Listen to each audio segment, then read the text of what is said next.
अवनी एक काम करो, गाड़ी को रिवर्स गियर में लगाओ। हाँ, लेकिन मुझे डर लग रहा है, पता नहीं गाड़ी कहीं इधर उधर चली गई तो। कुछ नहीं होगा, जैसा मैं बोलता हूँ वैसा करती जाओ। ओके, एक काम करो, गाड़ी को रिवर्स गियर में लगाओ और धीरे धीरे क्लच दबाओ और धीरे धीरे एक्सीलेटर छोड़ो, बस। अवनी बेटा, हम सिखा देते हैं तुम्हें गाड़ी चलाना। रमेश को तो वैसे भी ठीक से नहीं आता है। अरे काका, आप साइकिल चलाना तो ठीक से जानते नहीं है, गाड़ी क्या चलाएंगे? हाँ काका, आप ही सिखा दीजिए तो अच्छा है। ये तो सारा दिन फोन पे लगे रहते, मेरी तरफ ध्यान भी नहीं देते।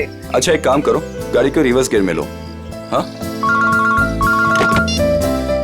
हेलो,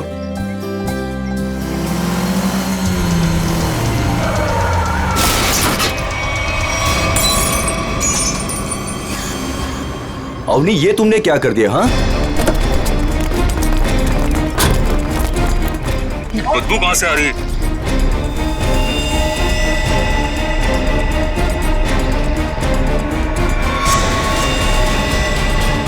इसके अंदर लाश कहां से आ गई? इसमें से बदबू भी कितनी आ रही है? हे भगवान, इन्होंने तो लाश देख ली।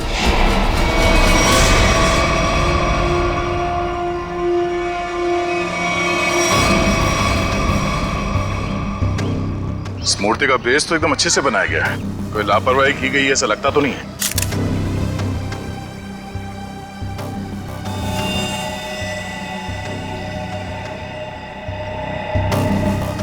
मगर इस मूर्ति में उसको रखा क्यों होगा? और वो भी ऐसे चहल पहल वाली कॉलोनी के बीच में रखी गई मूर्ति, वो भी ऐसे कॉलोनी के बीचों बीच जहाँ पे इतनी चहल पहल है।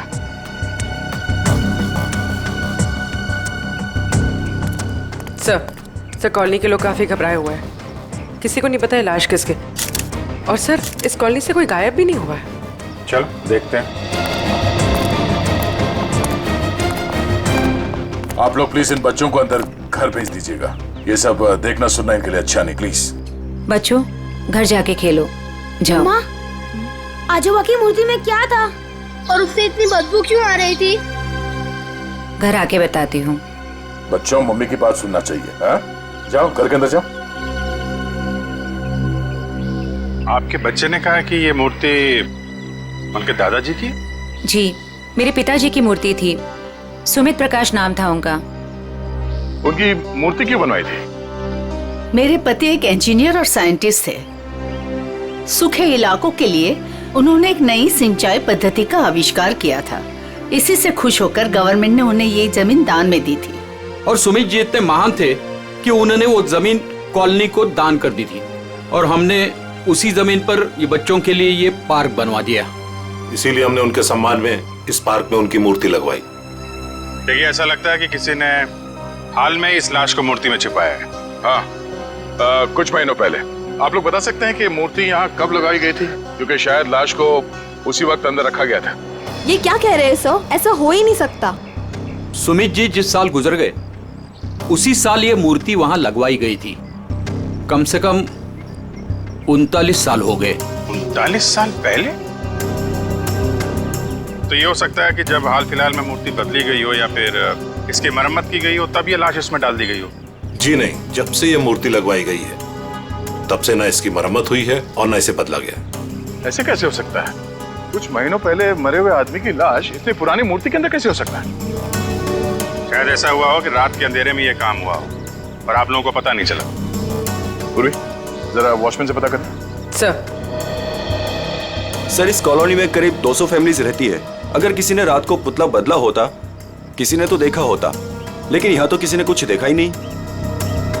सर, यहाँ पर 2 वॉचमैन हैं, एक दिन में ड्यूटी करता है और एक रात में, और दोनों का ही कहना है कि किसी ने भी मरम्मत का काम होते हुए नहीं देखा। कमाल है, अगर कोई काम हुआ नहीं है तो फिर ये लाश मूर्ति के अंदर आई कैसे है? सचिन, 39 साल पहले ये ब्रॉन्ज की मूर्ति खड़ी की गई हो, तब से लेकर आज तक ना किसी ने उसकी मरम्मत की, ना उस मूर्ति को बदल दिया। हाँ सर, 1976 की बात है सर। हाँ, और आज उस ब्रॉन्ज के पुतले के अंदर मिलती है एक लाश और कॉलोनी के 40 लोग कहते हैं कि उन्होंने कुछ देखा तक नहीं। कैसे हो सकता है? मूर्ति के अंदर लाश? 2 ही तरीके आते हैं मेरे दिमाग में। एक, या तो पुरानी मूर्ति के अंदर लाश रखी या फिर नई मूर्ति बनाकर उसके अंदर लाश डालकर उस नई मूर्ति को पुरानी मूर्ति की जगह रखी गई और पुरानी मूर्ति गायब कर दी गई होगी। सर लेकिन ब्रॉन्ज की नई मूर्ति बनाने के लिए तो कई दौर से गुजरना पड़ा होगा। पहले तो उसने प्लास्टर ऑफ पेरिस का ढांचा तैयार किया होगा, फिर उस ढांचे से उसने नया सांचा तैयार किया होगा, और फिर कम से कम 1200 डिग्री सेल्सियस पे उसने उस ब्रॉन्ज को पिघलाकर उसमें डाला होगा, और फिर उसके टुकड़े किए होंगे। टुकड़ों को फिर वेल्डिंग करके जोड़ा गया होगा, फिर मूर्ति तैयार होगी तो उसे खड़ा कर दिया गया होगा। ये कुछ चुटकी भर में थोड़ी होता है, बहुत टाइम लगा होगा, बहुत टाइम लगा होगा। और सर लाश को मूर्ति में रखा गया होगा, मूर्ति को कॉलोनी में लाया गया होगा और फिर पुरानी मूर्ति की जगह रखा गया होगा। पूर्वी, इतनी बड़ी मूर्ति कोई गोदी में उठाकर तो नहीं ला सकता। उसे लाने के लिए ट्रक या फिर कोई बड़ी गाड़ी लाई होगी। उसके साथ साथ उसे खड़े करने के लिए क्रेन लाया गया होगा। इतना सब अगर हुआ है फिर भी कॉलोनी के लोग कहते हैं कि उन्हें कुछ मालूम नहीं, ऐसा कुछ हुआ ही नहीं। सर फिर तो पहला वाला तरीका इस्तेमाल किया गया होगा सर। बॉडी को कॉलोनी में लाया गया होगा और फिर मूर्ति में रख दिया गया होगा। पंकज, मूर्ति को लेटाया गया होगा, उसके बाद उसके अंदर लाश को रखा गया होगा और फिर उसे खड़ा भी किया होगा। कैसे हो सकता है, कैसे हो सकता है ये? सर इतना अजीब तरीका लाश को ठिकाने लगाने का, खूनी को ये सब करने की जरूरत क्या थी? वही तो, इतनी तकलीफ क्यों? लाश को ब्रॉन्ज की मूर्ति के अंदर ही क्यों? कोई ना कोई वजह तो जरूर होगी, पर है कौन ये? है कौन ये? लाश है किसकी? कैसे मरा ये?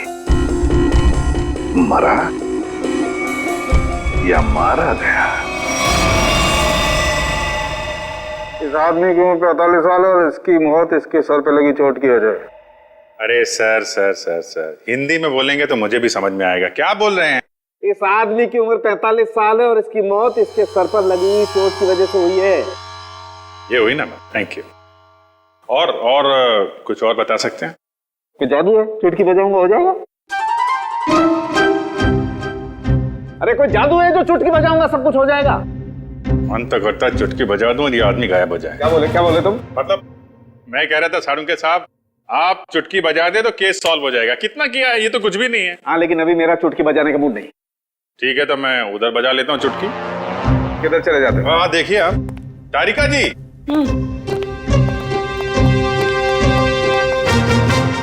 कुछ मिला आईडी वाईडी आपको?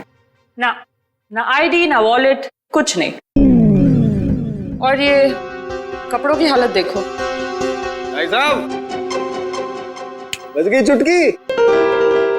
लेकिन मैं आपको एक चीज बता सकती हूँ। अरे वाह, अब बजी चुटकी। मुझे मालूम था तारिका जी, आप मुझे कभी निराश नहीं करेंगे। बताइए। मैं आपको ये बता सकती हूँ कि ये लाश कितने समय तक उस मूर्ति में थी। अच्छा, कितने समय से? ये लाश ब्रॉन्ज की मूर्ति में बंद थी, वातावरण के प्रभाव में आए बिना। कुछ टेस्ट के बाद ये पता चला है कि 2 महीने से ये लाश उस मूर्ति में बंद थी। ओह, मतलब इस आदमी का खून 2 महीने पहले हुआ है? लगता तो ऐसा ही है। लेकिन सर किसी ने इस लाश को देखा, किसी ने उस मूर्ति में रखते हुए? कॉलोनी वाले बता रहे थे कि मूर्ति 39 साल पुरानी है। डॉक्टर साहब आप ये बता सकते हैं ये मूर्ति नई है या पुरानी है? ये मूर्ति 39 साल पुरानी नहीं है, नई है। ओह, मतलब इस मूर्ति को वहां पे ट्रक में लाया गया होगा। किसी ने ट्रक को देखा कैसे नहीं? मुझे नहीं पता। सालू के साहब, किसी ने उस क्रेन को कैसे नहीं देखा जिसके जरिए उस मूर्ति को अपनी जगह पे रखा गया? मुझे नहीं पता। सालू के साहब, उस मूर्ति में वेल्डिंग कब और कैसे की गई? मुझे नहीं पता, मुझे नहीं पता, मुझे नहीं पता। ठीक है सर, मुझे लगता है लाश की गंध की वजह से सालूम के साहब का दिमाग खराब हो गया है। क्या बोल रहा है, क्या बोल रहा है, क्या बोल रहा है, क्या बोल रहा है? देखो मुझे परेशान मत करो, मुझे इस लाश का चेहरा भी बनाना है। Don't disturb me. सर आपसे कोई सवाल नहीं करेंगे, आप चेहरा बनाइए। चलो एक बात तो ये पता चल गई कि मूर्ति नहीं है और किसी ने उसमें लाश रखी है। और कैसे सर? कैसे और कब का पता बाद में लगाएंगे, पहले ये पता लगाना है कि ये नई मूर्ति बनाई किसने।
दुकान में तो कोई नहीं दिख रहा। वाह, एक खूबसूरत लड़की मेरे दुकान पे। सीआईडी से हूँ मैं। तो क्या हुआ? लगता है तुम्हारा दिमाग ठिकाने पे नहीं है मिस्टर कुमार। क्या कुमार? मैं किसी कुमार सुमार को नहीं जानता और न मैं कुमार सुमार हूँ।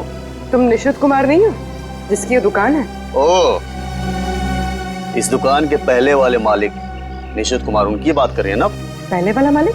हाँ, निशित कुमार का 2 महीने पहले खून हो गया।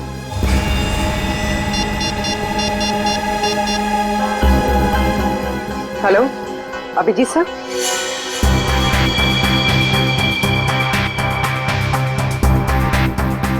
तारिका, बन गया ना चेहरा? तो इन्होंने ये दुकान निशित कुमार से खरीदी है और 2 महीने पहले उनका खून हो गया। 2 महीने पहले की वो लाश थी ना जो उस मूर्ति में से मिली? हाँ सर, लाश? हाँ लाश। आप ये बताइए कि निशित कुमार के बारे में और क्या जानते हैं आप? सर मुझे ज्यादा पता नहीं है। उनकी माली हालत भी ठीक नहीं थी और कई सालों से उनके पास कुछ काम भी नहीं था। उनके घर का एड्रेस देना। वो घर में अकेली थी। जब मैं बाहर से आई तो देखा चोरों ने उनका गला काट दिया था। शायद मैं यहाँ होती तो उनको बचा सकती थी सर। हम आपकी तकलीफ समझ सकते हैं अर्चना जी, पर क्या आप बता सकती हैं कि क्या क्या चोरी हुआ था? कुछ नहीं, चुराने के लिए आई ही क्या घर में? कुछ नहीं था और अब भी नहीं है। आपके पति जो मूर्तियां बनाते थे वो किनके लिए बनाते थे? मेरा मतलब है उनके क्लाइंट्स कौन कौन थे? मुझे पता नहीं, लेकिन उनकी सारी चीजें वो अलमारी में रखते थे। हम वो अलमारी देख सकते हैं? जी। अलमारी देख लो जरा।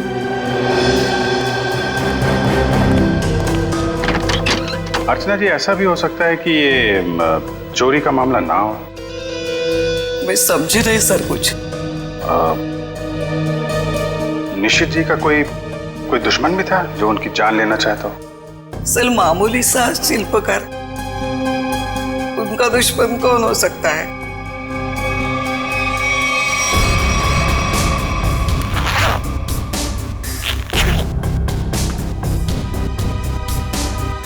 सर, हाँ बेट। इस फाइल में मूर्तियों की बहुत सारी न्यूज़पेपर कटिंग है सर। वो जो सारी मूर्ति बनाते थे ना, उसका सारा रिकॉर्ड इसी फाइल में रखते थे। और सर ये देखिए, तो ये मामला है। सुमित जी की मूर्ति भी इन्होंने बनाई थी 1976 में। अर्चना जी, मूर्ति बनाने वाले अक्सर अपनी बनाई हुई मूर्तियों का एक ढांचा अपने पास रखते हैं कि अगर मूर्ति टूट फूट जाए तो दोबारा बना सके। निशित जी भी ऐसा करते थे क्या? हाँ हाँ, उसके वो सारे ढांचे पिछले बाजू रखते थे। हम वो जगह देखना चाहेंगे।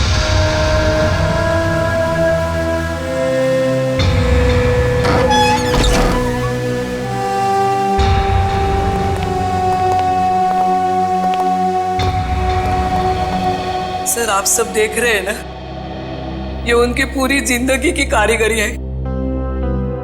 उन्होंने जितनी भी मूर्तियां बनाई थी उन सबका एक एक ढांचा यहाँ है।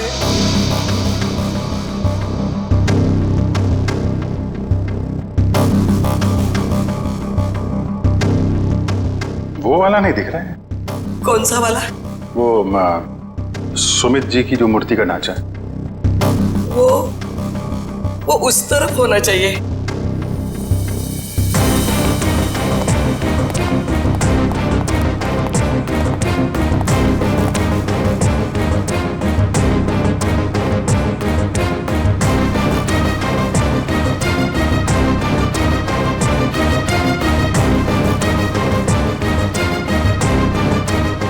आप क्या देख रहे हैं?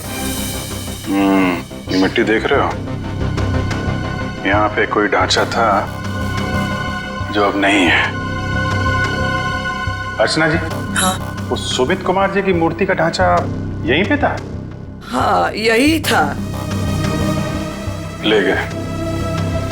सर, आपका मतलब उन चोरों से थे नहीं? सुमित कुमार जी की मूर्ति का ढांचा चोर चुरा के ले गए। निशित जी का खून इस ढांचे की वजह से हुआ है। लेकिन सर, सुमित जी की मूर्ति का ढांचा चुरा के चोर क्या करेंगे? उस ढांचे की मदद से सुमित जी की नई मूर्ति बनाई गई और उस लाश को उसमें डाल दिया गया। लेकिन सर, हमें कैसे पता चलेगा वो लाश किसकी है? साड़ू के साहब लगे हैं ना लाश का चेहरा बनाने में। एक बार चेहरा बन जाए, सारी कहानी सामने आ जाएगी। हाँ डॉक्टर साहब, बन गया चेहरा?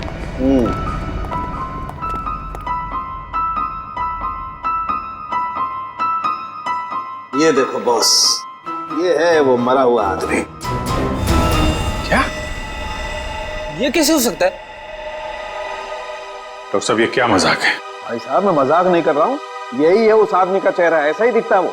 मैं जानता था, मुझे बिल्कुल पता था ये कुछ ऐसा करेंगे जिससे सारा केस उलट जाए। क्या बात कर रहे हो यार तुम? मैं ऐसा क्यों करूंगा? क्या हो गया तुम्हें? अभिजीत, ये क्या कह रहे हो तुम? ये उसी आदमी का चेहरा है। सर, मजाक क्यों करेंगे? क्योंकि डॉक्टर साहब ने जो चेहरा बनाया है वो मूर्ति का चेहरा है। सुमित जी का चेहरा है जो 39 साल पहले मर चुके हैं। इस चेहरे में सिर्फ मूंछ लगाना बाकी है। क्या बात कर रहे हो? ये आप बताइए, आपने बनाया है चेहरा? मैंने तो वही बनाया है जो मुझे खोपड़ी ने बताया। मैंने तो मूर्ति देखी भी नहीं है यार। तो आप देख लीजिए, ये मूर्ति है।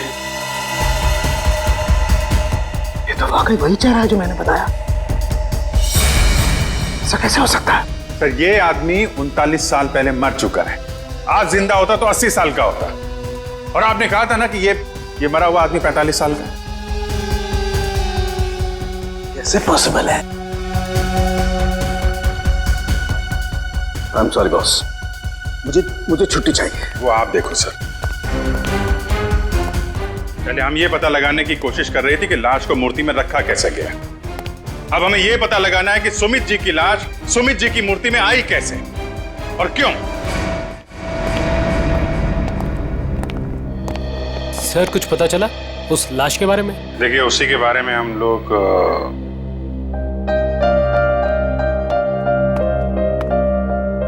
बच्चों, हमें आपकी नानी और मम्मी से कुछ जरूरी बात करनी है। और बातें ऐसी हैं जो आप लोगों को नहीं सुननी चाहिए। तो आप लोग प्लीज अंदर जाइए। क्यों? हम क्यों नहीं सुन सकते? ये बड़ों की बातें हैं, बच्चों का कोई काम नहीं। हमें पता है, हमारे आजोबा की मूर्ति में से लाश मिली है ना। आप उसी के बारे में बात करने आए हो ना? हाँ, और कुछ जरूरी बातें हैं। आप लोग अच्छे बच्चे हो ना? हो ना, प्लीज अंदर जाओ।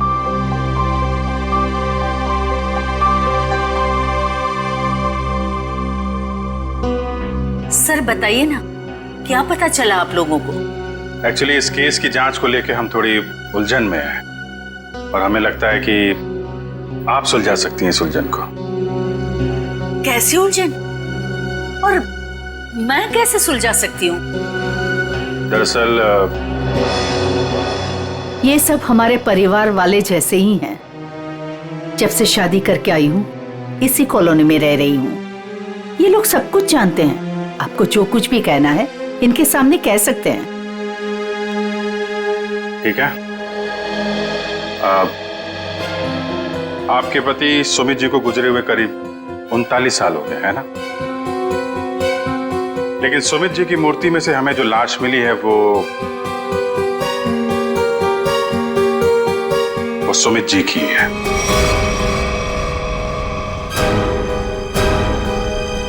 ये कैसे हो सकता है? ऐसा ही हुआ है, ये देखिए।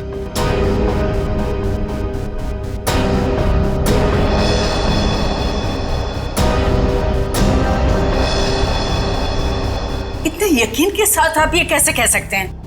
हाँ, ये हो ही नहीं सकता। जरूर कुछ भूल हुई है आप लोगों से। कोई भूल नहीं हुई। ये एक साइंटिफिक मेथड है जिसमें लाश की खोपड़ी का चेहरा बनाया गया है और यही चेहरा बना है सुमित जी का। लेकिन मेरे पिताजी की लाश कैसे आ सकती है? ये मुमकिन नहीं है। वही तो, लाश की उम्र करीब 45 साल की है। आपके पिताजी जिंदा होते तो 80 साल के ऊपर के होते हैं।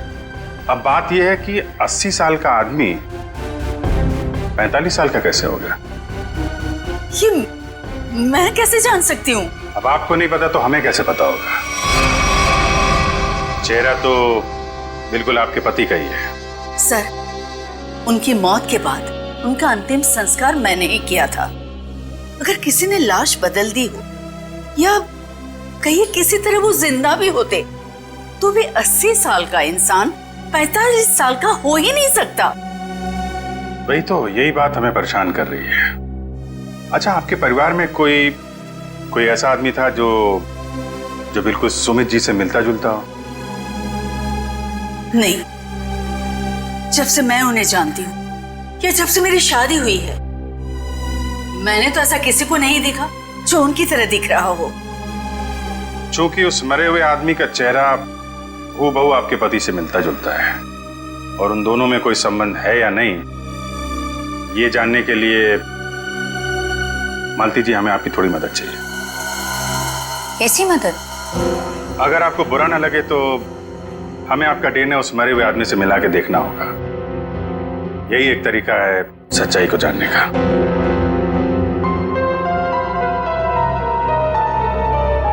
ठीक है, मैं तैयार हूँ, क्योंकि हम भी इस सवाल का जवाब चाहते हैं।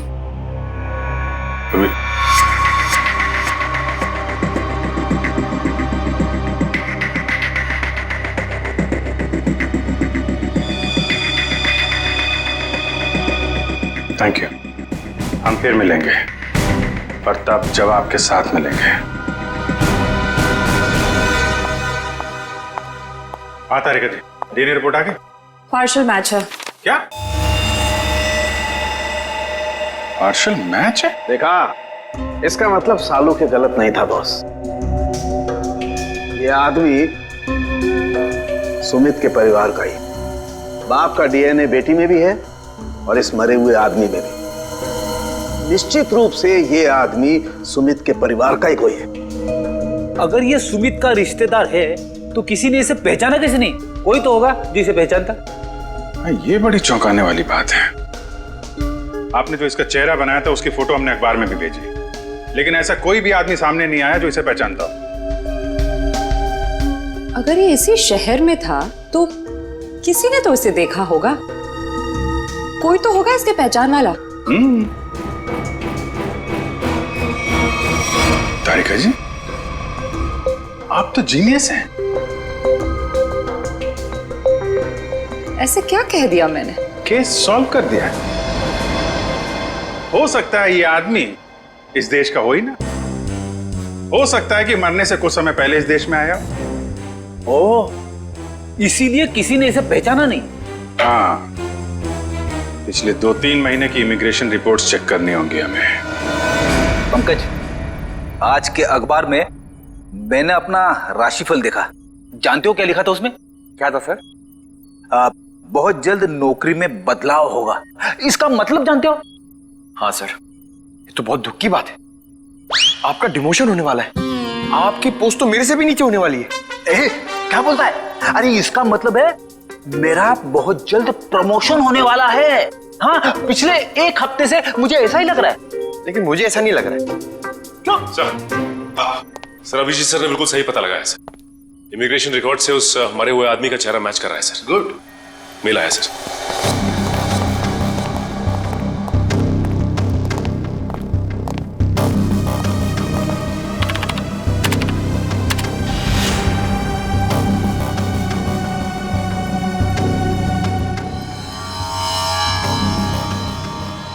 सचिन, ये तो बिल्कुल सुमित जैसे ही दिखता है। इसका नाम ब्रेंडन है, उम्र 45 साल और 2 महीने पहले यूके से आया था सर। मतलब आते ही मौत हो गई उसकी। सर इसका नाम तो अंग्रेजों जैसा है पर लगता है इंडियन है। इस ब्रेंडन का घर का पता, फोन नंबर कुछ है? हाँ सर, जरूर। पूर्वी, इस नंबर पे फोन करो। घर का ही फोन नंबर होगा ही। उसके माता पिता से बात करो, मगर सावधानी से। शायद उन बेचारों को पता भी नहीं होगा ब्रेंडन के साथ क्या हुआ है। और देखो बातचीत में कुछ पता चलता है क्या इस ब्रेंडन के बारे में? सर। हाँ सर, मैं सीआईडी छोड़ रहा हूं। अब और बर्दाश्त नहीं होता। मैं पागल हो जाऊंगा। क्यों? ऐसा क्या हो गया? इस केस में बहुत कंफ्यूजन है और सबसे बड़ी बात तो यह है कि वो आदमी अंग्रेज निकला। मेरा दिमाग फट जाएगा सर। मैं भी छुट्टी पे जा रहा हूं सालू के साथ। अभी जाओ, अभी जाओ इसी वक्त। बोरिया भी सरा बांधो, निकल जाओ सीआईडी से। जाओ और कुछ समय बिताओ अपनी बीवी के साथ, शायद कुछ अकल आ जाएगी। जाओ। सर, आपका राशिफल तो सही निकला। नौकरी में बदलाव मतलब आपका रेजिग्नेशन, इस्तीफा।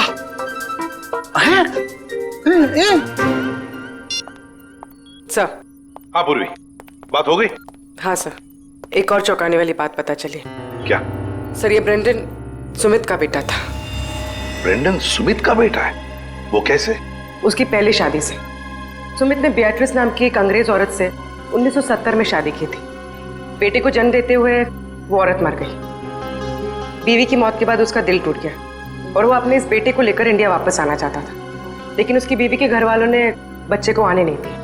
इसलिए बच्चे को नाना नानी के पास छोड़कर वो इंडिया आ गया। और इंडिया में आने के बाद उसने अर्चना से शादी की और अपनी पिछली जिंदगी मिटा दी। किसी को कुछ भी नहीं बताया। और इसीलिए सुमित के इस बेटे ब्रेंडन के बारे में यहाँ पे किसी को भी कुछ पता नहीं था। Yes sir. हाँ, लेकिन ये ब्रेंडन इंडिया आया क्यों? क्यों आया ये? सर अपने नाना नानी की मौत के बाद उसे अपने पिता के बारे में पता चला, तो अपने पिता के परिवार वालों के बारे में जानने के लिए वो इंडिया आया था। कोई आदमी अपने परिवार के बारे में जानने के लिए इंडिया आता है और यहाँ पर उसका खून हो जाता है।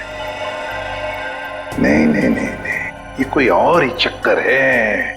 सर, अब इस ब्रेंडन के खूनी तक हम कैसे पहुंचेंगे? शुरू से शुरू करके। सॉरी सर, आपका मतलब क्या था? एयरपोर्ट से पंकज, एयरपोर्ट से। जैसे ब्रेंडन एयरपोर्ट पर उतरा, पता लगाएंगे वो कहां गया, कैसे गया, किससे मिला।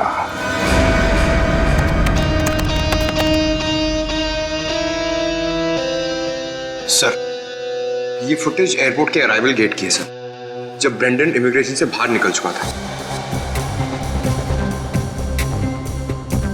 सर, ये रहा ब्रेंडन, ये कैप वाला आदमी ब्रेंडन से मिलने आया। कैप की वजह से उसका चेहरा ठीक से दिख नहीं रहा। जरा जूम करो उस पर।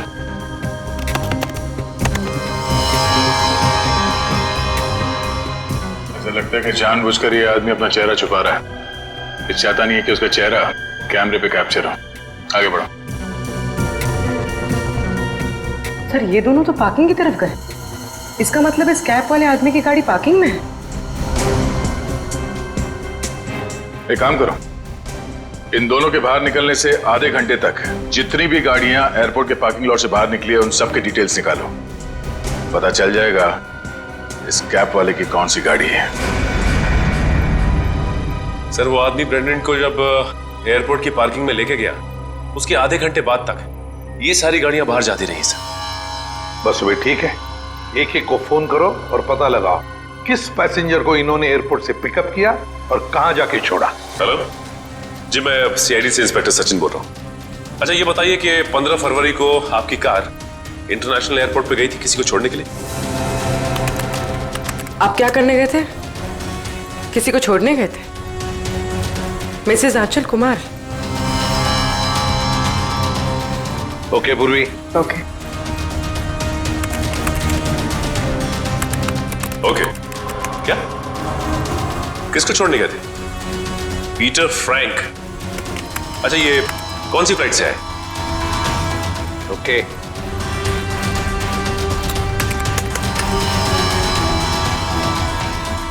मिस्टर डिसिल्वा,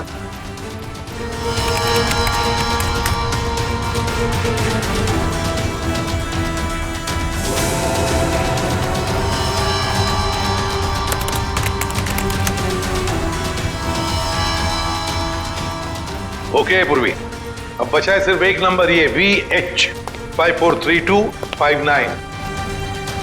और सर, ये नंबर किसी मिस्टर अनिल के नाम पे, जो कि लोनावाला के बंगलों पे रजिस्टर्ड है सर।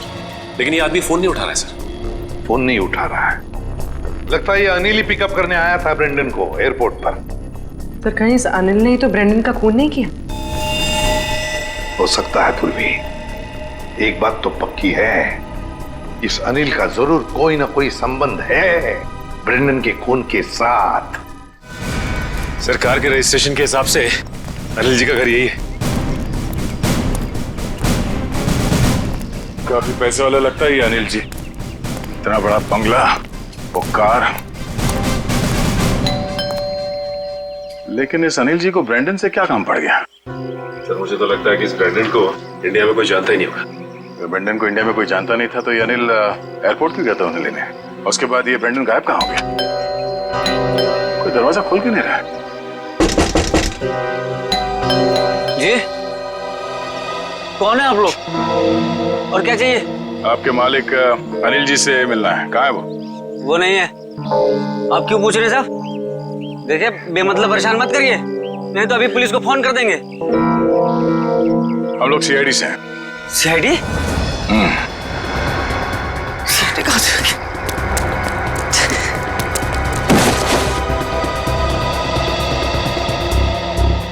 अब ये हमारे किसी काम का नहीं है।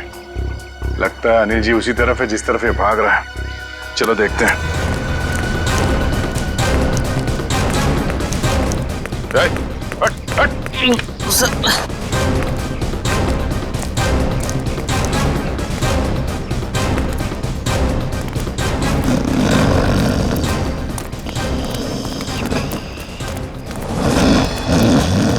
लगता है यही अनिल जी है। अनिल जी, मालिक और नौकर एक साथ शराब पी रहे थे यहाँ पे। अनिल जी, अनिल जी, जी। हम ये जानने आए कि कुछ महीने पहले आप ब्रेंडन को एयरपोर्ट से लेकर कहाँ गए थे? एयरपोर्ट?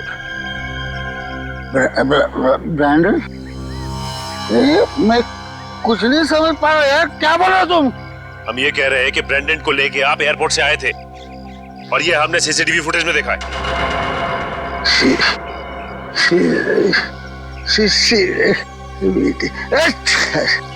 अनिल जी, आपकी कार कौन सी है?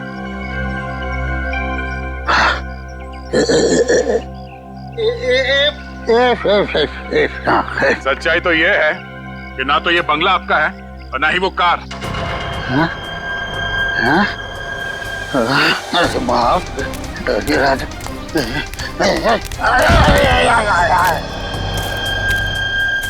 सच बताओ। सर मैं कुछ नहीं जानता सर। सर मैं तो एक मामूली सा वॉचमैन हूँ सर, वॉचमैन। ये मेरा मालिक है ना, मालिक, उसने अपना बंगला और कार मेरे नाम पर कर दिया सर। ये मेरा कुछ भी नहीं है सर। तो फिर किसका है? सर मैं कैसे बोलूं सर, मेरी जान चली जाएगी सर। देखो तुम चिंता मत करो, कुछ नहीं होगा तुम्हें। सिर्फ ये बताओ किसने कहा था तुम्हें ये सब करने के लिए? क्या बात है, आप लोगों ने हमें यहाँ क्यों बुलाया? कुछ पता चला क्या? हाँ, एक चौंकाने वाली कहानी। ये कहानी हम आप लोगों को भी सुनाते हैं। इस कहानी को हम वहां से शुरू करते हैं जब सुमित जी को सरकार ने जमीन दान दिया था। उस जमीन में सिर्फ ये छोटा सा गार्डन नहीं था, बल्कि वो जमीन भी था जिसपे आज मॉल बना हुआ है आपके कॉलोनी के पीछे। लेकिन इस बात का पता हमें क्यों नहीं चला? क्योंकि आप लोगों से पहले कुछ और लोगों को पता चल गया। उन्हें यह भी पता चल गया कि सुमित जी अपनी पूरी जमीन को बच्चों के पार्क के लिए दान करना चाहते हैं, और ये बात उन्हें अच्छा नहीं लगा। उन्होंने सुमित जी को रोकना चाहा। जब सुमित जी नहीं माने तो उनका फोन कर दिया। क्या? जी हाँ, सुमित जी का एक्सीडेंट कोई एक्सीडेंट नहीं था। इसकी प्लानिंग की थी उन लोगों ने, और उन लोगों ने जमीन का एक छोटा सा हिस्सा आपके कॉलोनी को दिया और बाकी बिल्डर्स को बेच दिए। वो मॉल जहाँ पे खड़ा है वो जमीन। बिल्डर से मिले पैसे से ऐश कर रहे हैं वो लोग। उनके पास देश विदेश में बहुत सारे घर हैं, बंगलो हैं, ढेर सारी गाड़ियां हैं, और ये बात किसी को नहीं पता, उनके दोस्तों और परिवार वालों को भी नहीं। और सुमित जी का बेटा ब्रेंडन जब अपने परिवार वालों से मिलने इंडिया आया तो उसे भी मार दिया गया। क्यों, ये हमें मालूम नहीं। और फिर बेटे की लाश को पिता के मूर्ति में छुपा दिया। अब ये कैसे किया है ये हम जानना चाहते हैं। लेकिन वो कौन लोग हैं? यही हैं वो लोग। सच तो ये इसी कॉलोनी में रह रहे हैं, धोखे और खून से कमाए हुए पैसों पर ऐश कर रहे हैं, लेकिन हम उन्हें जानते हैं।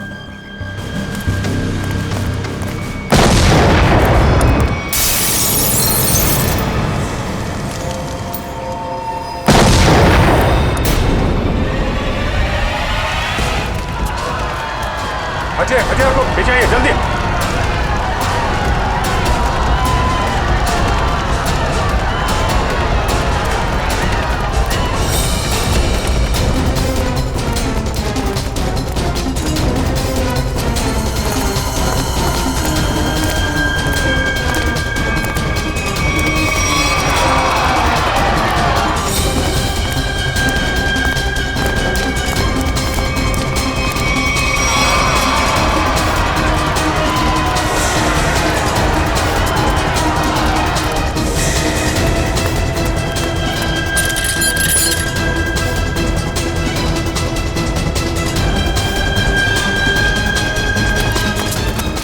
आनंद, आनंद संभालना यार। अरे अरे क्या हो रहा है ये?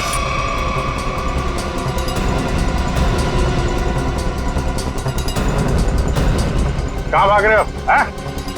अरे सर उतारिए हम लोगों को। सर मर जाएंगे हम। सर नीचे उतारिए प्लीज। सर हमने तो तुम दोनों का नाम भी नहीं लिया था। हाँ, मगर तुम लोगों के लोनावले वाले बंगले पे गए थे हम लोग। नीचे उतारिए ना। अरे तुम लोग तो वैसे ही गिरे हुए आदमी हो। सुमित जी और ब्रेंडन का खून किया तुम लोगों ने। नहीं सर। वैसे हमें पता चल गया, तुम लोगों को मालूम पड़ गया था कि तुम्हारे करतूत के बारे में हमें पता चल गया। सर नीचे उतारिए प्लीज। इसलिए कॉलोनी वालों की जान को नुकसान पहुंचा है। हाँ? और अब उसका भगदड़ का सहारा लेके भाग रहे तुम लोग। सर उतारिए हमें। सर नीचे उतारिए प्लीज। नीचे उतारिए ना मर जाएंगे सर। सर नीचे उतारिए ना।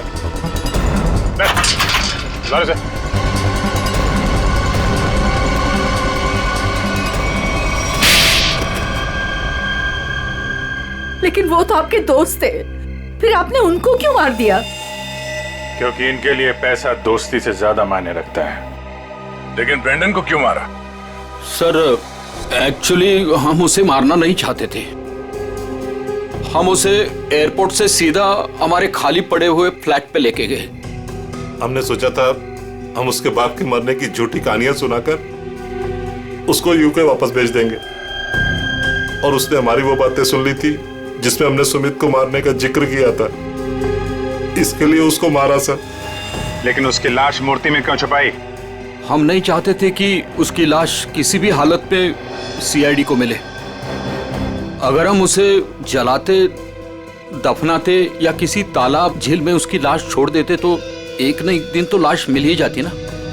फिर तो हम पकड़े जाते। इसलिए हमने उसकी लाश सुमित की मूर्ति के अंदर डाल दी थी ताकि कोई ढूंढ ना सके। इसीलिए तुम लोगों ने निशित को मार दिया और उसके गोडाउन से सुमित जी के पुतले का ढांचा को चुरा लिया और नई मूर्ति बनाई। हाँ? लेकिन तुम लोगों ने मूर्ति जब बदली तो कॉलोनी वालों को कैसे नहीं पता चला?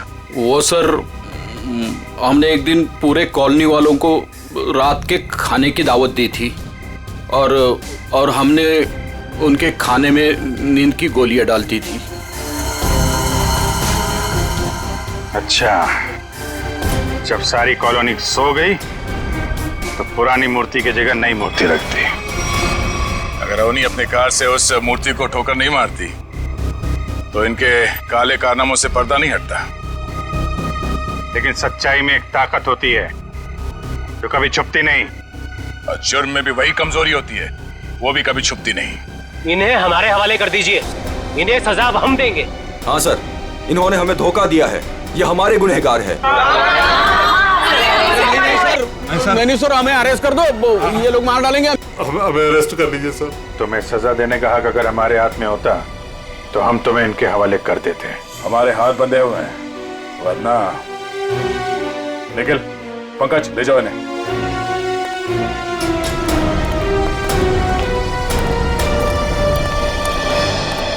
बेटा, आप लोगों का बहुत बहुत शुक्रिया कि आप लोगों ने ये गुत्थी सुलझाई और छिपे हुए गुनहगारों को पकड़ लिया। ये तो हमारा फर्ज था, लेकिन हम पूरी कोशिश करेंगे कि मॉल की जमीन भी कॉलोनी को वापस मिल जाए। आपके पति का जो सपना था वो पूरा होके ही रहेगा। खुश रहो बेटा, खुश रहो।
ओह, तो ये टारगेट है।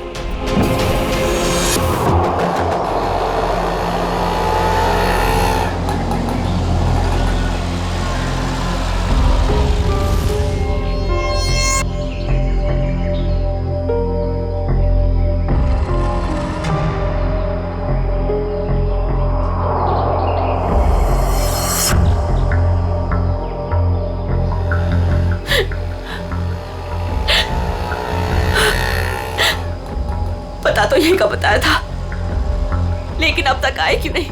आ जाएगा अमित, आ जाएगा। संजनी बेटा, तुम इतनी चिंता मत करो, रास्ते का मामला है, कहीं देर हो गई होगी उसको। हाँ भाभी, हो सकता है भैया कहीं ट्रैफिक में फंस गए हो। मुझे तो बहुत घबराहट हो रही है, कहीं कुछ हो ना गया हो रास्ते में। ये लो भाभी, आ गए भैया। आप फालतू में इतना परेशान हो रही थी, ये लो आ गए।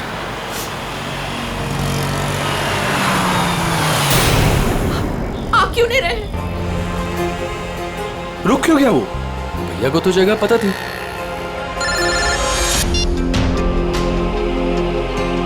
तुमने मुझे जिस जगह रुकने को कहा हुआ है मैं उसी जगह पर रुका हुआ हूँ। ये अचानक जगह बदलने की वजह क्या है? लेकिन हेलो सुनो तो, हेलो। काट दिया। ये लोग यहाँ क्या कर रहे हैं? इन लोगों को मैंने मना किया था कि मेरे पीछे मत आए।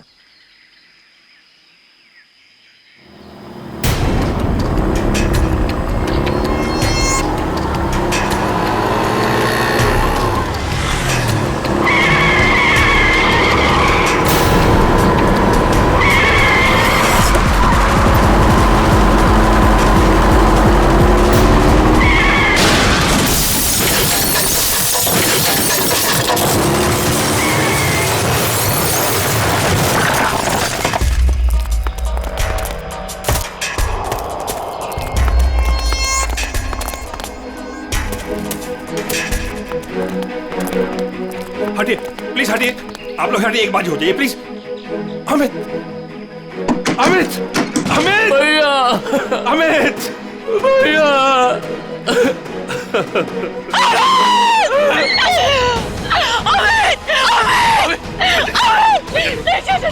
चाचा जी मुझे लगी हो गया, क्यों लगी हो? चाचा जी मुझे जाने, मुझे देखने दीजिए, मुझे देखने दीजिए। देखने के लिए कुछ नहीं बता। नहीं चाचा जी नहीं, बात को आप झूठ बोल रहे हैं।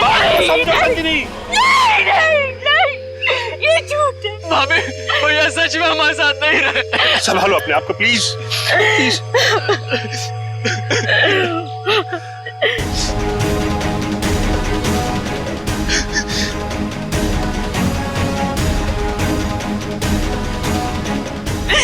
तुमने मेरे पति को मारा, तुमने मेरे पति को मारा है। मारा, क्यों मारा मेरे पति? मैडम इसमें मेरी कोई गलती नहीं है, मेरे ट्रक के ब्रेक फेल हो गए थे। मैं खुद हैरान हूँ ये कैसे हो गया। मैंने बहुत कोशिश की बचाने की। झूठ, तुमने मारा मेरे पति को, इसने मेरे पति को मारा। बताओ क्यों किया, क्यों किया तुमने ये सब, क्यों? चाचा जी, संभालो अपने आप को संजनी, संजनी। तू नहीं बचेगा, अभी सीआईडी को बुलाता हूँ।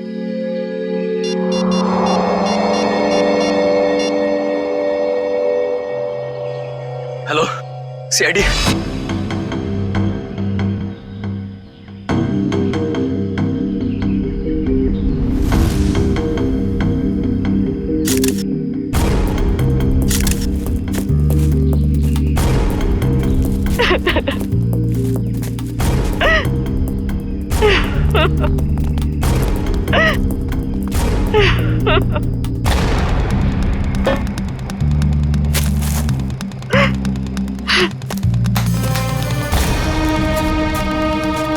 संजनी जी, आपको ऐसे क्यों लगता है कि ये एक्सीडेंट नहीं, किसी ने जानबूझकर किया, किसी ने आपके पति को मारा है? हाँ साहब ये सच है, मैं भला क्यों मारूंगा, ये एक्सीडेंट है साहब।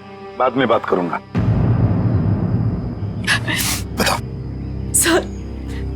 सर ये जानबूझकर किया गया है। मेरे पति को मुझसे छीन लिया गया है। साहब अच्छा खासा मैं गुजरात से चला आ रहा था, कहीं भी कुछ नहीं हुआ, यहीं पर आकर मेरी गाड़ी का ब्रेक फेल हो गया साहब। साहब वो गाड़ी बिल्कुल मेरे सामने थी, मैं ब्रेक लगाने की कोशिश भी कर रहा था, लेकिन साहब ब्रेक नहीं लग रहा था। साहब मैंने हॉर्न भी बजाया, स्टीयरिंग काटने की कोशिश की साहब, लेकिन ये एक्सीडेंट हो गया साहब। साहब मैंने बहुत बचाने की कोशिश की, स्टीयरिंग काटने की कोशिश की, स्टीयरिंग जाम हो गया साहब, इसीलिए ये एक्सीडेंट हुआ साहब। सही कह रहा है सर, ये किसी ने स्टीयरिंग और ब्रेक के साथ छेड़छाड़ की है सर। अच्छा देखा आपने, मैं कह रही थी ना, ये एक सोची समझी साजिश है। मेरे पति को मार दिया गया है सर, और मैं आपको बता सकती हूँ क्यों। छोड़ दो संजनी, अब हम कुछ भी कर ले, हमारा अमित तो वापस आने वाला नहीं, हमारा तो घर ही उजड़ गया ना। अब किसी को कुछ बता के क्या फायदा होने वाला है? क्यों छोड़ दूं चाचा जी, अब छुपाने वाली बात रही क्या गई है। अमित तो अब नहीं रहे, और काजल का कोई पता ही नहीं। काजल? ये काजल कौन है?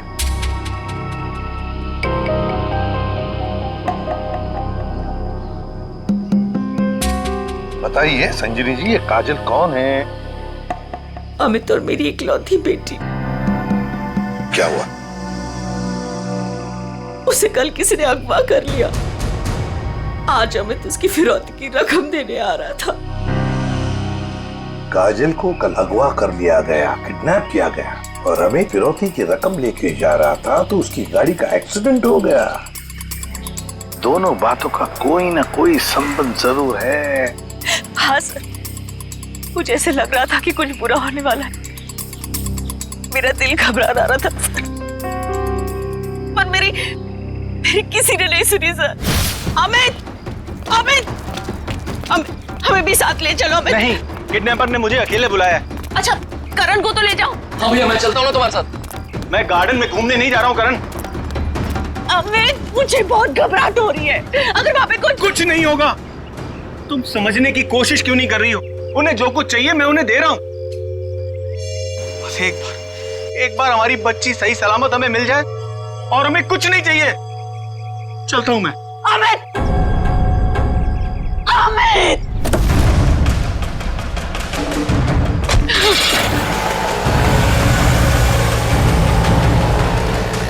संजनी, चलो अंदर चलते हैं, सब ठीक हो जाएगा। ओके चाचा जी, मुझे बहुत घबराहट हो रही है।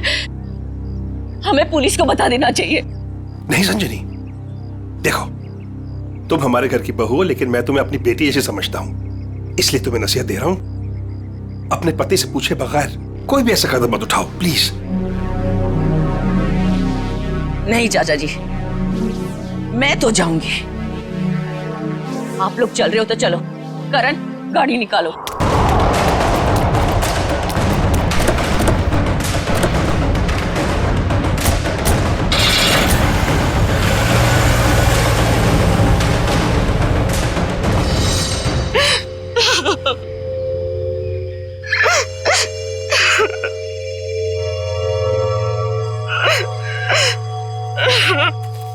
सर, कोई उस आदमी को क्यों मारेगा जो उसे फिरौती देने आने वाला था?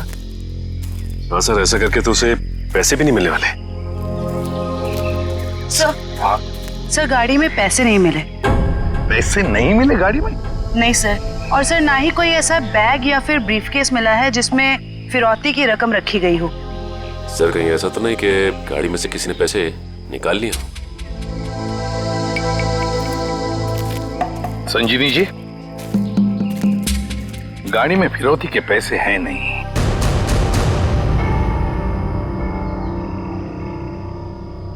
पैसा नहीं था। पैसा नहीं था?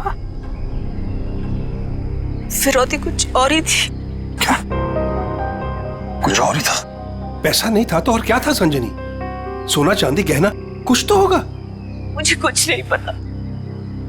मैंने अमित से पूछा था, लेकिन उन्होंने मुझे बताया ही नहीं।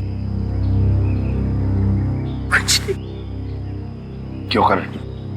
तुम्हें कुछ पता है? सर, हमें बस इतना पता था कि काजल को अगवा करने वालों ने फिरौती मांगी है और भैया आज यहाँ फिरौती देने वाले थे। कितना था, क्या था, हमें कुछ भी नहीं पता सर। संजनी जी, पता नहीं क्यों लेकिन मुझे लग रहा है कि आप लोग कुछ छुपा रहे हैं। हमसे कुछ भी छुपाइए मत, यही वक्त है सच सच बताने का। हम कुछ भी नहीं छुपा रहे हैं सर, यकीन कीजिए।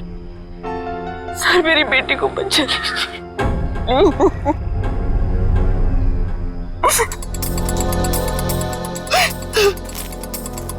फिरौती के लिए पैसे नहीं देने थे तो फिर और क्या हो सकती थी फिरौती?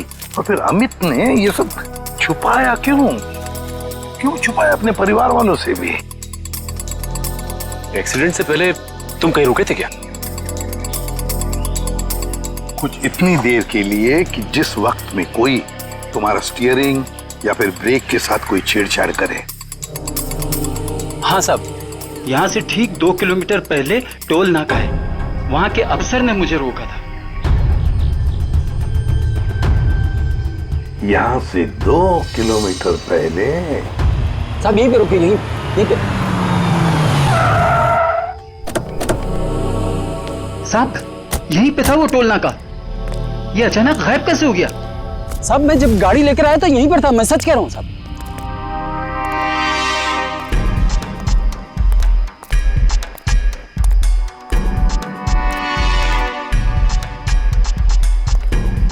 अगर यही था तो गायब कहाँ हो गया? ये देखो, यहाँ झाड़ियों के पीछे गायब हुआ है वो टोल नाका। हाँ साहब, ये बैरल और बम्बू तो यहाँ पर थे, वहाँ कैसे पहुँच गए? ये नकली टोल नाका सिर्फ तुम्हें रोकने के लिए बनाया गया था। और जब तुम यहाँ के उस नकली ऑफिसर से बात कर रहे होगे, उस वक्त तुम्हारे ट्रक के ब्रेक और स्टीयरिंग के साथ किसी ने छेड़खानी की है। यानी सर ये सब नकली था? जी हाँ, सब कुछ नकली था। अब एक काम करो, उस नकली ऑफिसर का स्केच बनाओ हमारे लिए। जी सर। सर यही है वो नकली ऑक्ट्रॉय ऑफिसर जिसने ट्रक रोका था। हमारे रिकॉर्ड में इसका कुछ मैच वगैरह है? नहीं सर, किसी से भी नहीं। सिर्फ इतना ही नहीं सर, जो अमित को फिरौती के लिए फोन आ रहे थे जिस नंबर से, उसका पता भी गलत दिया हुआ है। अब जिस समझ में नहीं आता, एक बाप अपनी बेटी को छुड़ाने के लिए फिरौती की रकम लेके जा रहा है, उसका खून होता है। क्यों होता है खून? क्या वजह हो सकती है? और सर फिरौती अगर पैसा नहीं है तो और क्या हो सकता है? बॉस, शायद मैं कुछ मदद कर सकता हूँ आप लोगों की। तुझे गाड़ी में कोई फिरौती की रकम मिल गई क्या? नहीं, रकम नहीं मिली। कोई ज्वेलरी जो गाड़ी में छुपा के रखी गई हो फिरौती के तौर पे देने के लिए? नहीं, बिल्कुल। अरे डॉक्टर साहब, आपका हर जवाब अगर नहीं और बिल्कुल नहीं है तो मिला क्या आपको? आइसक्रीम। अमित की कार में आपको आइसक्रीम मिली है? नहीं। हाँ नहीं फारूकी, क्या मजाक है ये? सीधे सीधे बता, क्या मिला है तुझे? मजाक नहीं है बॉस, बताता हूँ। मुझे अमित की दाहिने हाथ की उंगलियों में आइसक्रीम मिली। सर आइसक्रीम का फ्लेवर क्या था? Good question. Butterscotch flavour की आइसक्रीम थी। सर आपको पूरा यकीन है कि आपकी जांच में कुछ गड़बड़ नहीं हुई है? तुम्हें मेरी जांच पर यकीन है कि नहीं? सर है, यकीन है, मगर ये यकीन करना थोड़ा मुश्किल हो रहा है सर कि एक आदमी अपनी अगवा की हुई बेटी के लिए फिरौती लेके जा रहा है और इस काम से पहले वो बटर स्कॉच आइसक्रीम के मजे लेने लगता है। देखो भाई, वो क्या कर रहा था क्या नहीं कर रहा था ये मुझे नहीं मालूम। अब इस क्लू से आप लोग कुछ ढूंढ सकते हैं तो ढूंढिए। मैं चलता हूं, बाय।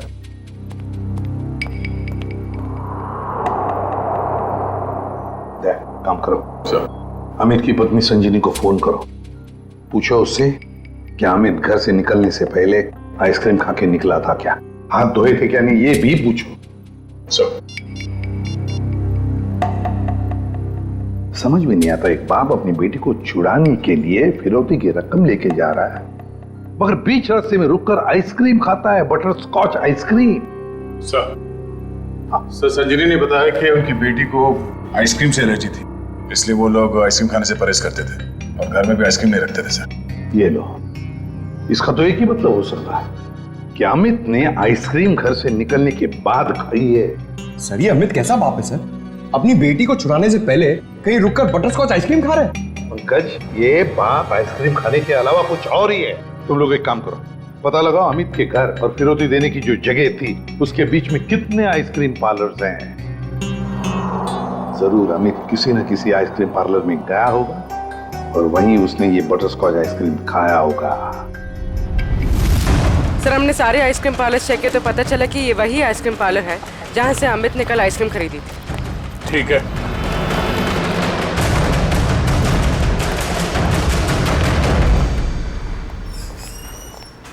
आइए सर।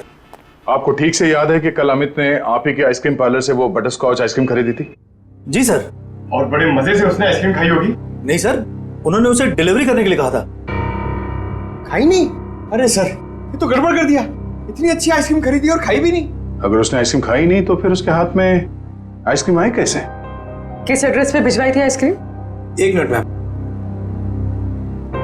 पता करना होगा कौन है वो खास आदमी जिसके लिए अमित ने अपने इंपॉर्टेंट काम को रोककर उसके लिए आइसक्रीम भेजना ज्यादा जरूरी समझा। ये नाम है। ये तो अमित के घर का एड्रेस है। सर समझ में नहीं आ रहा, अमित अपनी बेटी को छुड़ाने के लिए जा रहा था और यहाँ से उसने अपने घर आइसक्रीम भिजवाई। वही तो, ये कोई खुशी की बात तो थी नहीं जो आइसक्रीम भेजना बहुत जरूरी है। अच्छा, ये आइसक्रीम की डिलीवरी कितने बजे हुई थी? तकरीबन 1:30 बजे। सर उस समय तो अमित के एक्सीडेंट की छानबीन चल रही थी। इसका मतलब है घर पे परिवार का कोई भी नहीं होगा। एक मिनट, अभी पता करता हूँ। हेलो संजनी जी, आपसे एक बात की जानकारी चाहिए थी। क्या कल दोपहर 1 से 1:30 बजे के बीच आपके घर आपके नौकर ने या फिर वॉचमैन ने किसी आइसक्रीम की डिलीवरी ली थी? ठीक है, ओके, थैंक यू। मैनेजर साहब, उस वक्त उनके घर पे कोई भी नहीं था। वॉचमैन और उनके घर के नौकरानी को उन्होंने छुट्टी दे रखी थी, घर पे ताला लगा हुआ था। तो फिर आइसक्रीम की डिलीवरी कैसे हुई? लेकिन सर हमारे रिकॉर्ड के मुताबिक कल ये डिलीवरी हुई थी। ये डिलीवरी किसने की थी? गिरीश।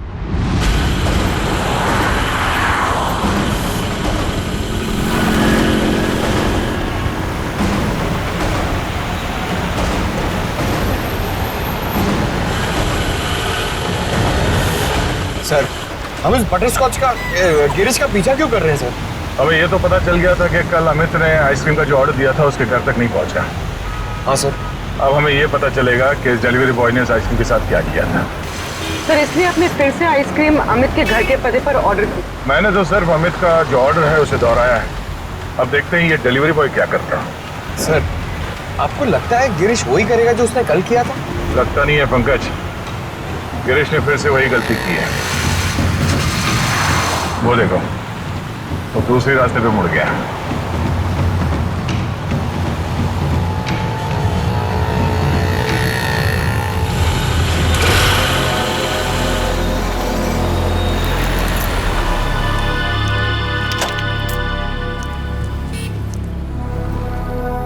सर ये तो बस स्टॉप पे आके रुक गया। लगता है ये यहाँ किसी का इंतजार कर रहा है। किसका सर? शायद उसी आदमी का जो कल शायद इससे मिला होगा। अगर वो आदमी आज नहीं आया, और आएगा भी नहीं, क्योंकि ये आइसक्रीम का ऑर्डर तो हमने दिया था। तो हम लोग जाके उससे पूछ क्यों नहीं लेते? नहीं, देखते हैं ये करता क्या है। सर, मुझे तो लगता है कल भी इसने इसी तरह पेड़ के नीचे मस्त खड़े रह के आइसक्रीम खाई रहेगी और आज भी खाने वाला है।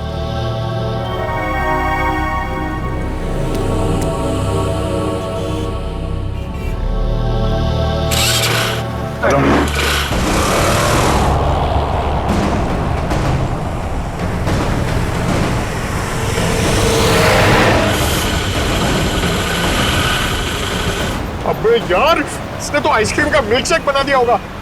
सर ये जा कहाँ रहा है? पंकज, जिस आदमी का ये इंतजार कर रहा था बस स्टॉप पे, वो आदमी वहां पे नहीं पहुंचा, इसलिए शायद ये उसी से मिलने जा रहा है।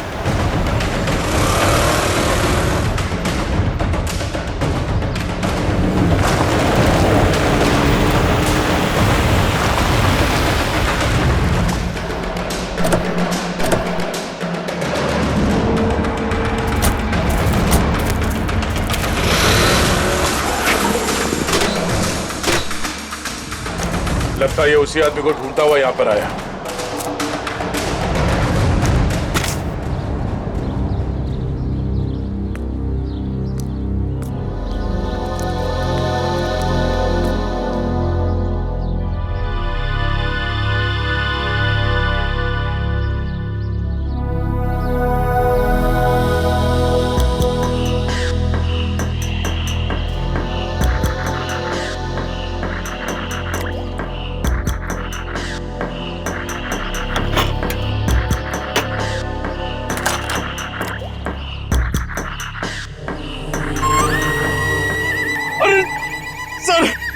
इसने तो आइसक्रीम का हलवा बना दिया, ना खाने के लायक बची ना पीने के लायक।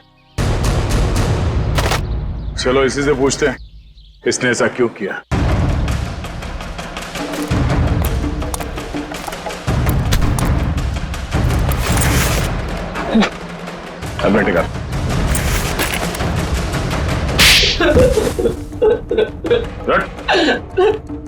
बोल, क्या चक्कर है आइसक्रीम का?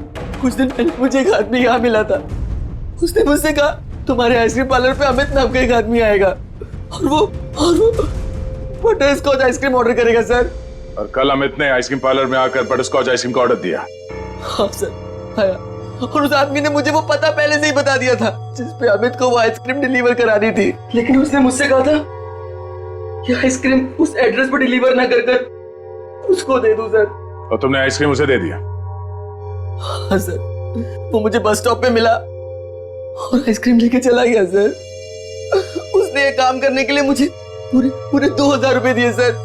उस आदमी का नाम, पता, फोन नंबर कुछ मालूम है?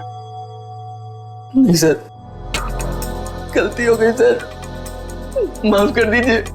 वो आदमी दिखता कैसा था? उसकी हाइट करीब 5 फुट 6 इंच होगी, रंग गोरा था, नाक उसकी चपटी थी सर, क्लीन शेव ही रखता था, जब भी आता था हमेशा बाइक पे आता था सर। सर ये आदमी तो बिल्कुल वैसा ही हुलिया बता रहा है जैसे उस ट्रक ड्राइवर ने बताया था। मतलब एक ही आदमी दोनों जगहों पे था, ऑक्ट्रॉय नाके पे और बस स्टॉप में। तुम ये बताओ कि उस आइसक्रीम के टब में तुम उंगली डाल के क्या ढूंढ रहे थे? सर मैंने हमें जी को उस आइसक्रीम के टब में कुछ रखते हुए देखा था।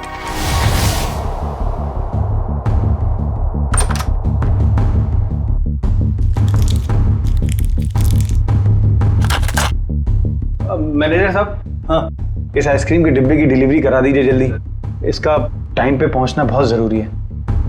आप बेफिक्र रहिए, ये बिल्कुल समय पे पहुंच जाएगा। जी इस बात का ध्यान रखिएगा कि यही डब्बा पहुंचे, कोई दूसरा नहीं। हाँ बिल्कुल यही डब्बा पहुंचेगा और आपकी आंखों के सामने। Girish, yes sir. बेटा ये डब्बा इस पते पे दे आना। Okay sir. ठीक है। तो इसीलिए अमित की उंगलियों पे वो आइसक्रीम लग गया जिसके ट्रेसेस डॉक्टर सालुंके को मिले थे। हाँ सर। मैंने सोचा उसको आइसक्रीम दे दूंगा और अपने पैसे ले लूंगा सर। और वो तुम्हें यहाँ भी नहीं मिला? नहीं मिला। फिर मैंने सोचा कम से कम मैं उस आइसक्रीम के टब में से वो कीमती चीज तो निकाल लूं। अब तो अमित के घर वाले ही बता सकते हैं कि अमित ने उस आइसक्रीम टब में क्या कीमती चीज रखी थी और उस आदमी को वो कीमती चीज क्यों चाहिए थी। क्या ये क्या कह रहे हैं आप सर? फिरौती देने से पहले अमित आइसक्रीम खरीदने गए थे? जी हाँ, और उसने उस आइसक्रीम में कुछ रखा था। हाँ, और जरूर वही चीज फिरौती थी। क्या लगता है आप लोगों को, क्या रखा होगा उसने आइसक्रीम में? सब कल सुबह मैंने उनके हाथ में एक यूएसबी ड्राइव देखा था जब वो स्टडी रूम से निकले थे। USB drive? 1 मिनट सर, कहीं अमित ने वो यूएसबी ड्राइव आइसक्रीम में तो नहीं रखा? सर ऐसा ही था, और भी ऐसे रखे रहते थे उनके पास। ऐसी क्या खास बात छुपा के रखी होगी यूएसबी ड्राइव में अमित ने, जो फिरौती के तौर पर इस्तेमाल किया?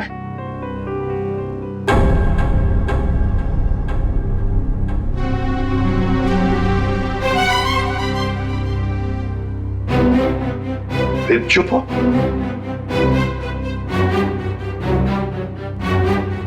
आप लोग चुप क्यों हैं? क्या छुपा रहे हैं आप लोग? प्लीज मत छुपाइए, जो भी है सच सच बताइए, वरना बहुत देर हो जाएगी और काजल की जान को खतरा भी हो सकता है। बताइए। सर वो दरअसल सबको हम बताते हैं कि हम एक्सपोर्ट इंपोर्ट का बिजनेस करते हैं, बट एक्चुअली में कुछ और ही है। सर हम सरकार के लिए लाइव हथियार बनाते हैं।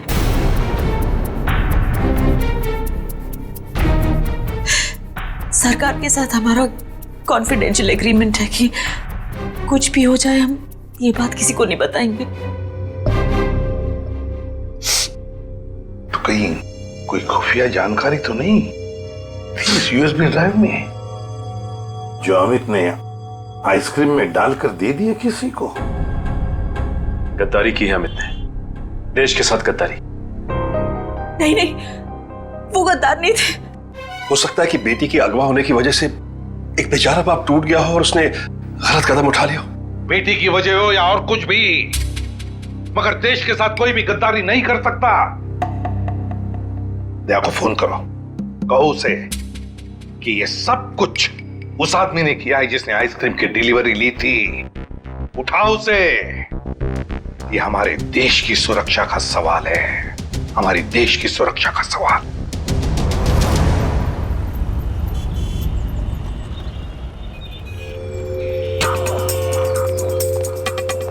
सर इस दुकान के सीसीटीवी से सामने वाले बस स्टॉप का फुटेज हमने उस पॉइंट से क्यों किया है जब वो आइसक्रीम डिलीवरी बॉय सामने आके रुका था। गुड, लेकर सर देखते हैं कौन है वो आदमी जो डिलीवरी बॉय से आइसक्रीम लेकर गया।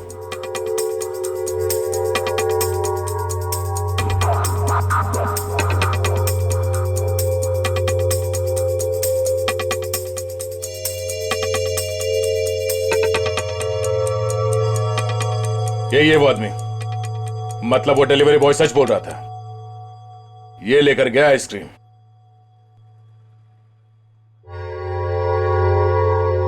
पूर्वी 1 मिनट पॉज करो।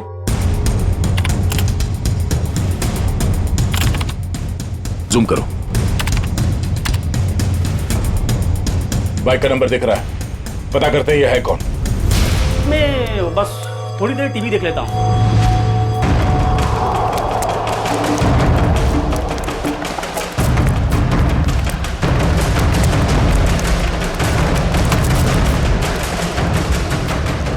भाग क्यों रहा है, हैं? नहीं साहब, बस ऐसे ही डर गया था। मैंने कुछ नहीं किया है। मैंने कब कहा तुमने कुछ किया है, हैं? अरे साहब, मैं बेकसूर हूँ साहब। अगर बेकसूर हो तो हमें देखकर भाग क्यों रहे हो, हैं? नहीं, मैंने बस वैसे ही। देख, ऑक्ट्रॉय ऑफिसर बनकर तुमने उस ट्रक के ब्रेक और एक्सीलरेटर के साथ छेड़खानी की। साहब मुझे नहीं मालूम था साहब। सर, इसके भी ब्रेक्स और एक्सीलेटर खराब कर देते हैं। भागना और अटकना बंद हो जाएगा इसका। नहीं साहब। तो फिर बता। मुझे नहीं मालूम कि कोई ट्रक में कुछ खराबी करने वाला है, और मुझे साहब ये भी नहीं मालूम कि ट्रक से किसी की जान जाने वाली थी। वो आइसक्रीम का बॉक्स जो तुम्हें उस डिलीवरी बॉय ने दिया था, उस आइसक्रीम के बॉक्स का क्या किया तुमने? साहब मैंने आइसक्रीम बॉक्स किससे डिलीवरी की थी साहब? किसके कहने पर? किसके कहने पर किया सब ये तुमने? साहब वो एक औरत थी। एक औरत? हाँ साहब। और वो औरत मिली कहाँ तुम्हें, हैं? सर एक बस स्टॉप पर वहीं मिली थी वो, और ये साहब ये सब कुछ मैंने पैसे के लिए किया साहब। उसका नाम पता तो मालूम नहीं होगा तुम्हें? शक्ल भी नहीं देखी होगी, क्यों? नहीं साहब, नाम नहीं मुझे मालूम है। वो जब आई थी तो उसने अपना चेहरा शॉल से ढक रखा था। उस औरत ने तुम्हें कांटेक्ट कैसे किया? साहब उसने मुझे कॉल किया था। सचिन, इसका मोबाइल फोन चेक करो, देखो कहां से आया था ये कॉल। बताओ। सर ये उसका नंबर है सर। ठीक है। किस बस स्टॉप पर मिली थी वो? सर यारी रोड बस स्टॉप पर सर। यारी रोड। सर ये यारी रोड तो 20 किलोमीटर दूर। कोई बात नहीं सचिन, जाएंगे हम 20 किलोमीटर दूर यारी रोड बस स्टॉप पर। जरूर कोई ना कोई सुराग मिल ही जाएगा। सर, इसका क्या करना है? जेल भेज दें? नहीं जयवंती, इसे जाने देते। वैसे भी ये कुछ काम का नहीं रहा हमारे, है ना? बहुत बहुत शुक्रिया साहब, बहुत बहुत शुक्रिया।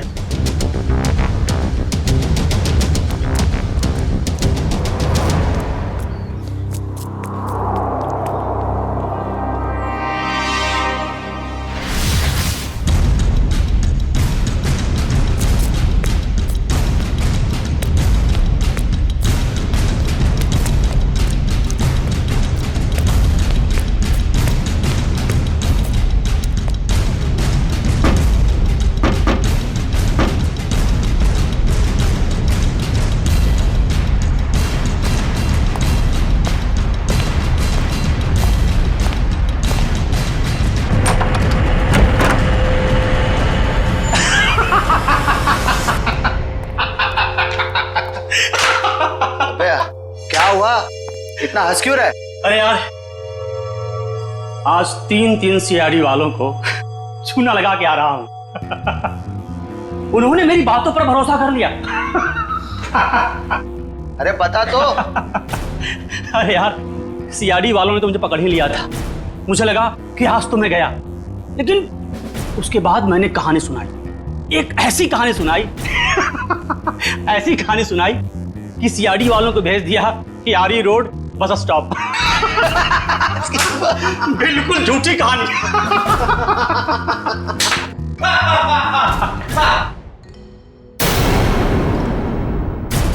बहुत हंसी आ रही है।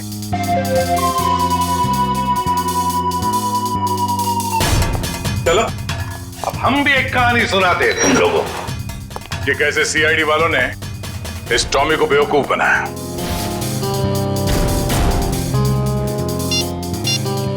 तुम्हारे मोबाइल से मैंने अपना नंबर डायल किया, बस तुम्हारा नंबर मेरे मोबाइल पे आ गया और तुम्हारा नंबर ट्रैक करते करते हम यहां तक पहुंचे तुम सबकी बारात निकालने।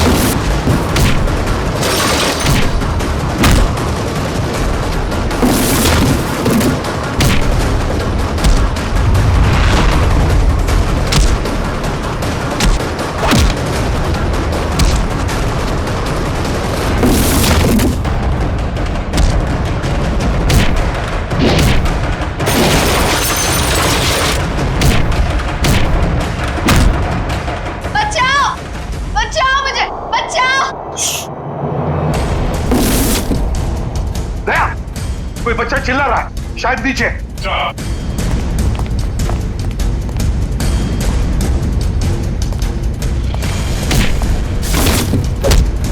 तुम काजल हो? घबराओ मत बेटा।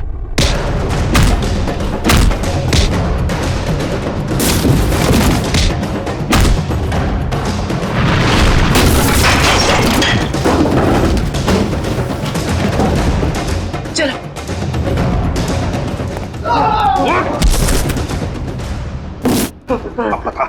पता यूएसबी ड्राइव कहाँ है? सर मुझे नहीं पता सर। बोल। मुझे नहीं पता सर। अंकल वो यूएसबी इनके पास नहीं है, किसी और के पास है। किसी और के पास है? किसके पास है बेटा? मैंने उन्हें बात करते सुना था, वो गुजरात जाने वाले, वहां से बॉर्डर क्रॉस करेंगे। गुजरात? तो फिर दया, उन्हें रोकना होगा। तुम जाओगे दया गुजरात।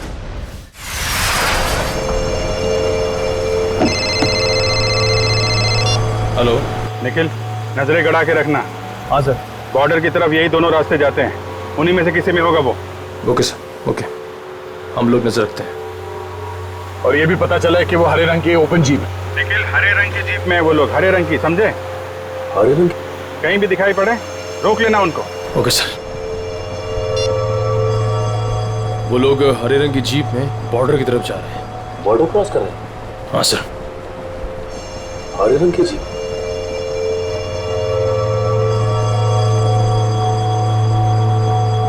एक मिनट, वो देखो सामने कोई जीप दिखाई दे रही, लगता वही लोग। हाँ, लग तो वही रहे। रुक जाओ, देखो आप लोग सीआईडी से हैं, तुम लोग यहाँ से बच के जा नहीं सकते हो। अरे हाँ, ये तो सचमुच सीआईडी वाले। आप क्या करेंगे?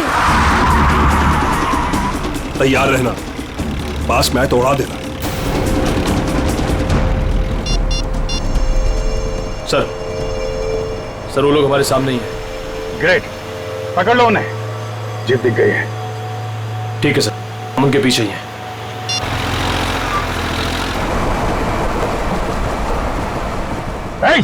रुक जाओ तुम लोग, हम लोग सीआईडी से। रुक जाओ। एक मिनट, देखिए फायर मत करो। ये तो नजदीकार है, प्लीज जल्दी चलो, कुछ करो।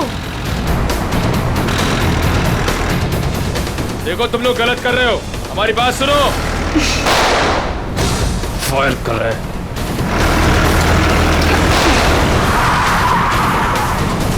देखो तुम लोग गलत कर रहे हो, अपने आप को हमारे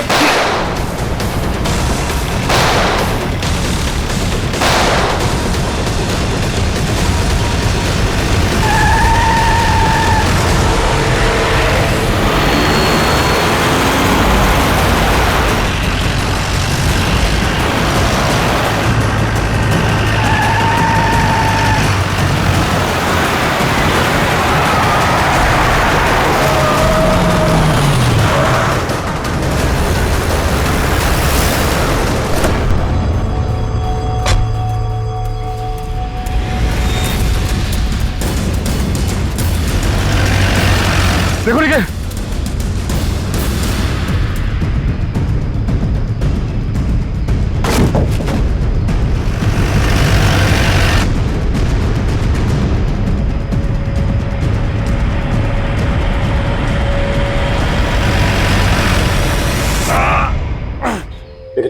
एक काम करो जल्दी, अभिजीत सर को फोन करो जल्दी। इस गाड़ी को भी अभी खराब होना था।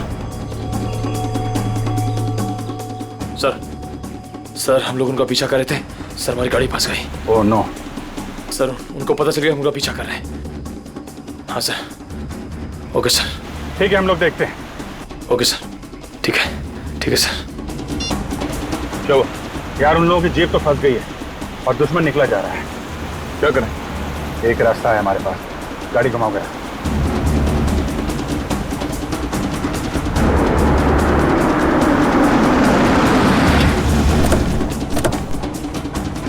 अरे ये कहां ले आए तुम? ये तो फ्लाइंग क्लब है। और ये सामने प्लेन भी खड़ा हुआ है। प्लेन? अरे हाँ,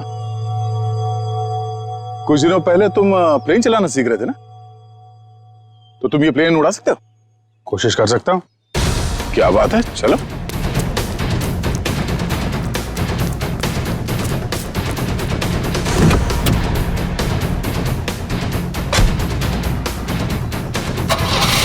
और जोर से निकल। तुम्हें आता है ना चलाने? अरे आता है यार, ट्रेनिंग ली है। देख रहा हूं जरा। एक मिनट, डरना नहीं है। चल मेरी चिड़िया, उड़ जा। पहले स्टार्ट।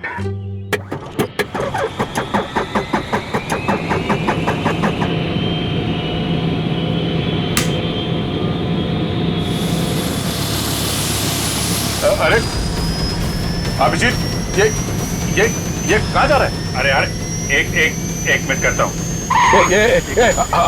अभिजीत क्या कर रहे हो यार? ये कहाँ जा रहा है? तुम्हें चलाना आता है? ये हो जाएगा यार। अभिजीत ये संभाल के बैठे रहो। हो जाएगा यार। ये अरे आजा चिड़िया, इधर आजा। क्या यार, मैंने 2 ही लेसन लिए थे। अरे यार, अरे पकड़ के बैठो। चल। याद आया। यही है।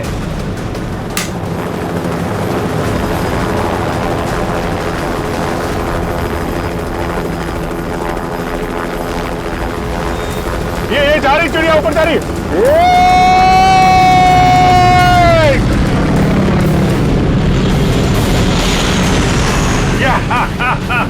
हो गया ना यार?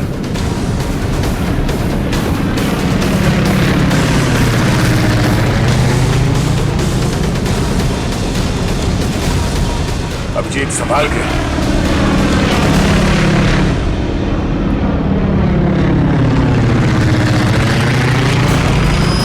हमें किसी भी तरीके से जीप को बॉर्डर पार करने से रोकना होगा। वो देखो, हाँ? सचिन और निखिल। गाइस सर,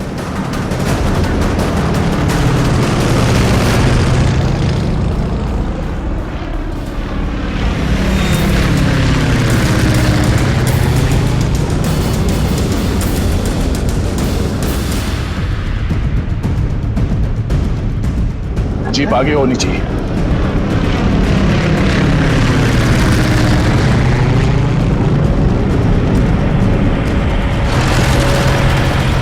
वो देखो अभिजीत, जीप आ गई है। चलो अभिजीत।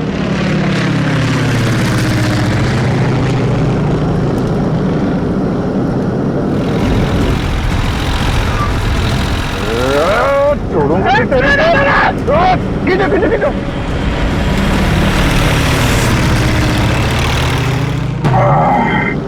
यार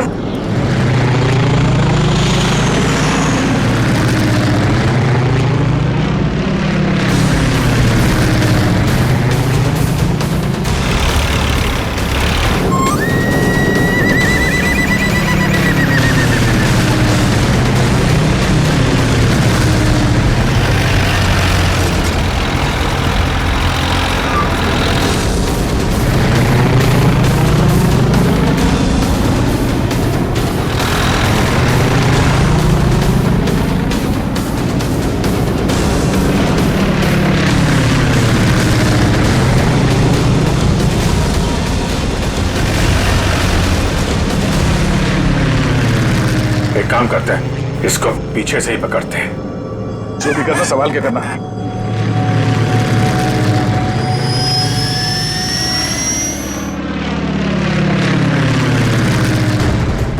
चलो पीछे, चलो आगे, उसके ऊपर ले लो।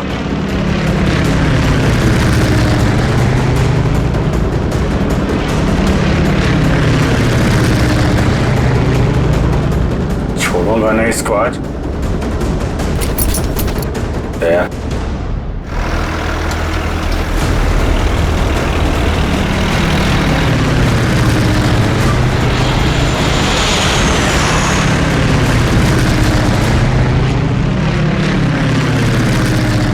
फिर से ट्राई करता हूं दया।